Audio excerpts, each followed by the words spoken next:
Të nderuar shikues, ne si amator të podcastit po vazhdojmë me episodin e radhës dhe kemi ftuar sot një vajzë simpatike, kemi ftuar Pamelën. Pamela ka pak emocione, po do mundohemi t'ja heqë emocionet me qetësi fare me disa pyetje shumë të thjeshta.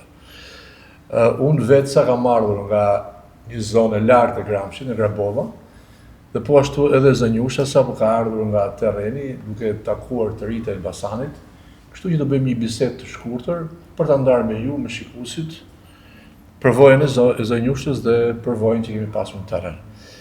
Pamela, si ishte situata sot në terren? Si të dukti?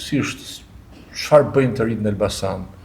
A janë ata energjik? Më thuaj çfarë ke përjetuar ti sot në terrenin e Elbasanit? Atëherë përshëndetje fillimisht. Sot ishte një ditë tjetër nga gjithë ditët që neve kemi filluar nismën tonë të terrenit, me gjithë të rinjtë e Forumit Veterinor dhe kryetarin e forumit patjetër. Sot konkretisht ishim tek lagja Beqirdarda. Ishte një ditë goxha pozitive për ne, pam qasje shumë të mirë dhe pozitive nga të rinjtë, atë pjesë që ka mbetur të rinjve të Elbasanit, dhe shpresojmë që çdo ditë tjetër të pritemi me kaq pozitivitet sa sot. Pra, kur takon të ri, apo edhe të moshuar njerëz që takon në Elbasan, çfarë ndjen ti në kontaktin me njerëzit? Janë të dashur me një vajzë si ty apo me grupin të Forumit Veterinor? Kontakti si është qyteti në këtë situatë fushate, në këtë situatë, siç është qyteti i Elbasanit në problemet me varfërinë, me krimin, çfarë energjie ose çfarë ndjesie ke në takim me njerëzit që takon në terren? Konkretisht, nga këto ditë, do me thënë që kemi filluar terrenin, më së shumti shoh trishtim. Trishtim për gjithë temat që i prekin ato. Ne i pyesim, si jeni ju, si janë plotësuar nevojat tuaja, si ndjeheni ju sot në të ditë që po flasim. Dhe realisht shoh thjesht trishtim në sytë tyre, nuk kanë as çfarë thonë, sepse e vetmja përgjigje që na japin është ju e shihni vetë situatën ku jam. Dhe realisht është e trishtueshme.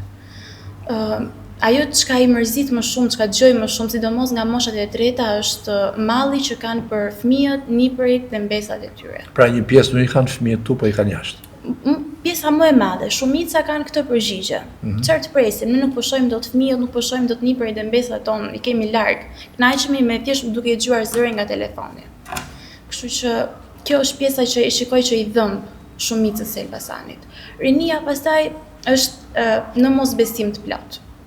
Edhe nëse neve mundohemi të rikthejmë shpresën, shikoj që rinia ka tendencën të mos i besoj, të doj thjesht po pret atë momentin të largohet nga Shqipëria, dhe mua si e re e Elbasanit që jam më dhëm shumë. Më dhëm që po shikoj gjithë bashkëmoshatarët e mi, miqtë e mi konkretisht po paksojnë çdo ditë sepse po largohen. Ikim pak nga fushata dhe themi në jetë normale të një të riu në Elbasan. Si është jeta e një të riu në Elbasan? Ose si e shpjegoni ju, pse një njeri lën shtëpinë e vet, prindët e vet, miqtë e vet, lagjen e vet, vendin, ambientin ku është rritur. Pra po flasim jashtë fushave. Si është jeta e një të riut apo një të reje në këtë qytet?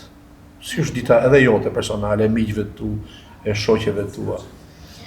Një ditë e qetë, një ditë monotone, do thoja. Do me thënë, çdo ditë është pothuajse njësoj. Ngrihemi në mëngjes, zgjohemi dhe gjysmën e parë të ditës e kalojmë në shkollë.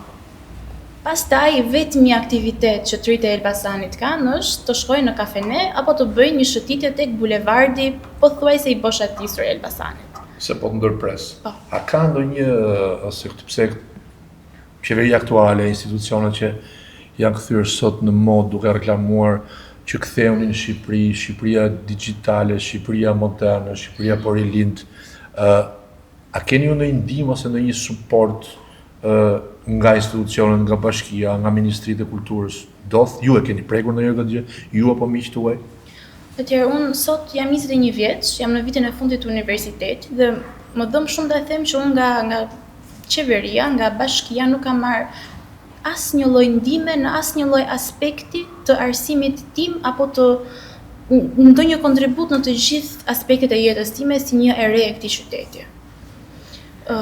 Neve kemi, siç po thoja, dita e një të riu në Elbasan konsiston: zgjohemi në mëngjes, shkojmë në shkollë dhe gjysmën e parë të ditës e kalojmë aty, dhe pastaj thjesht jemi nëpër kafene dhe nuk kemi një njeri që mbaron shkollën, pra në gjithë botën, nuk është në Shqipëri, sfida më të madhe ka që ai të gjejë veten në jetë, të gjejë veten në tregun e punës, ose e thënë shqip, të mbaj veten, të ushqej veten.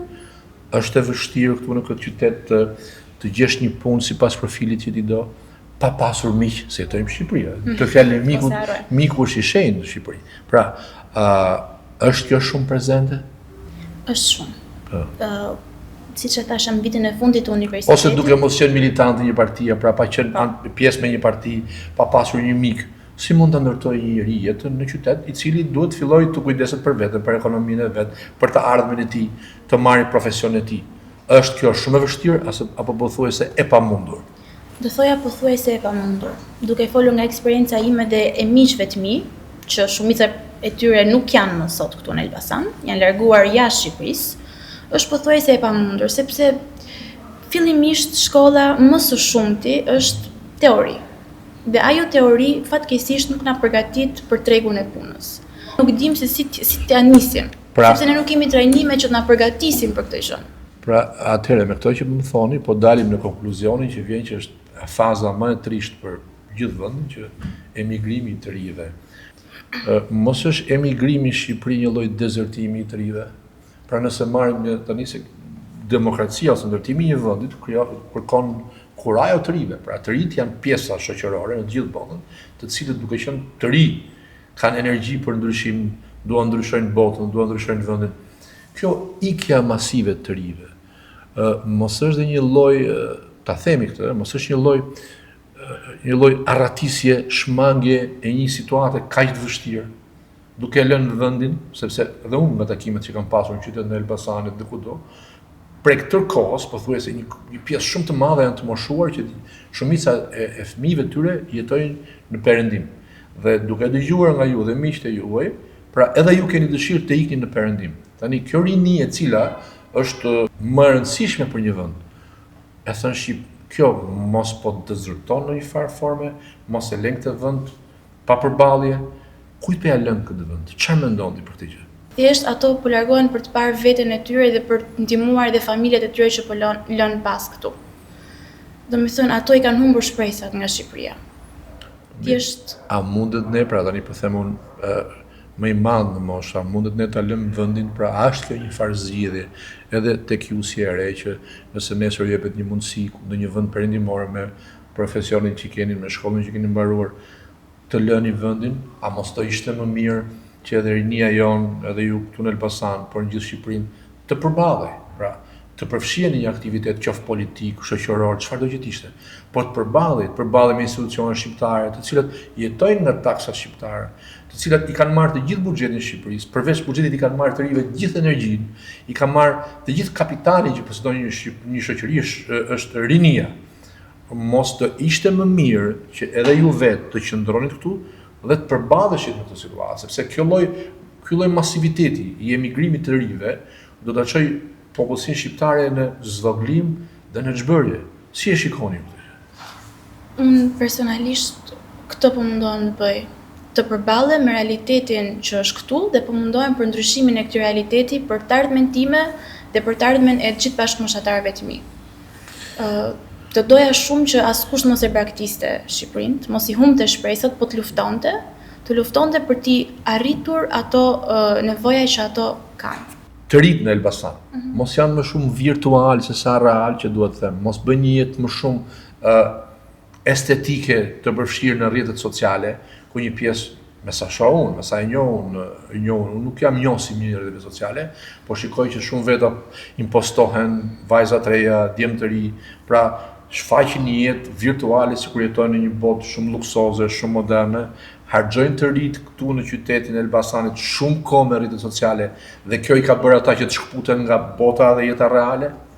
Në fakt po, është të rinjt në Elbasan shpenzojnë shumë kohë në rrjetet sociale dhe ndoshta aty kanë gjetur edhe një realitet që cili nuk po e gjejnë dot në jetën e tyre reale këtu.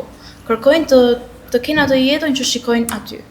Pamela, unë po të ngacmoj pak më shumë sepse dua të kuptoj, dua të kuptoj pse situata e të rive dhe pse situata e Elbasanit është e tillë. Unë jam i qartë që kjo situatë ku gjendet të rinjt në Shqipëri, ju dhe mosha më e re se ju, është një pasojë e të gjithë konfliktit politik që ndodh në Shqipëri. Është kriminalizimi i shoqërisë, është papërgjegjshmëria e politikës, papërgjegjshmëria e institucioneve. Prandaj, por më thuaj pak, pra ju jeni sa keni mbaruar shkollën, ëh? Po themi një studente, po të quaj studente. Çfarë ndodh që studentët shqiptarë, nëse vetëm një protest kanë bërë, vetëm një lëvizje të madhe politike. Dhe kur unë kam pasur biseda me studentët, një pjesë e madhe më kanë thënë që nuk është politike. Kur të gjitha lëvizjet më të mëdha politike në botë vinë nga studentët. Edhe kjo ardhja e demokracisë në Shqipëri, e cila ishte një lëvizje edhe më e hershme, por u bë e dukshme nga lëvizja studentore e viteve 90. Pse nuk janë më studentët shqiptarë, ose të rinjtë shqiptarë aktiv, pse nuk janë si ata në Kroaci, në Serbi, apo në Gjermani? Çfarë ndodh me këta? Pse kanë qejf të jenë shumë të bukur estetikisht dhe shumë të mirë virtualisht dhe jo realisht? Ku është problemi? Si e mendon ti me shumë pak fjalë? Mund ma thuash mua, mund ja thuash dhe shikuesve tan me atë studion ton amatore. Unë mendoj që të rinjt thjesht kanë humbur besimin tek strukturat. Nuk besojnë që edhe nëse ato të shprehin problemet e tyre, ndoshta do të ngrihen për një kauzë, ajo ngritje nuk do t'i sjellë rezultat. Kanë humbur besimin tek çdo strukturë. Duan ta ndryshojnë, por ndjejnë që nuk është vetëm Mos zgjedhin më të letën që t'iken? Jo, nuk e mendoj që zgjedhin më të letën. Unë mendoj që të rinjt janë munduar mjaft, mendoj që kanë hequr shumë. Në kaq pak vite jeca, kemi 21 vjet, kemi duruar shumë gjëra dhe ka ardhur ndoshta momenti që nuk durojmë dot më. Nuk na njihet asnjë drejt, nuk na dëgjohet kur zëri. Çfarë do ishte mesazhi për vendin tonë? Mos do ishte mirë të rinin këtu e të luftonin? Kush është mesazhi juaj me pak fjalë për ata të rinj që na ndjekin? Unë do t'i thoja gjithë të rive që të mos ndalojnë kurse luftuari për vendin tonë. Vendi jonë bëhet nëse të gjithë ne mblidhemi bashkë dhe luftojmë për gjithë të drejtat tona dhe të familjeve tona. Mos u largoni nga Shqipëria. Pamela, unë të falenderoj shumë. Faleminderit. Edhe mesazhi ishte shumë simpatik, ishte pak kështu revolucionar, se unë nuk jam qefli i tiparëve të majta, megjithatë të falenderoj. Sot ishe me Pamelën, një bisedë simpatike dhe shpresoj të shihemi radhën e ardhshme për të biseduar rreth temave të ndryshme.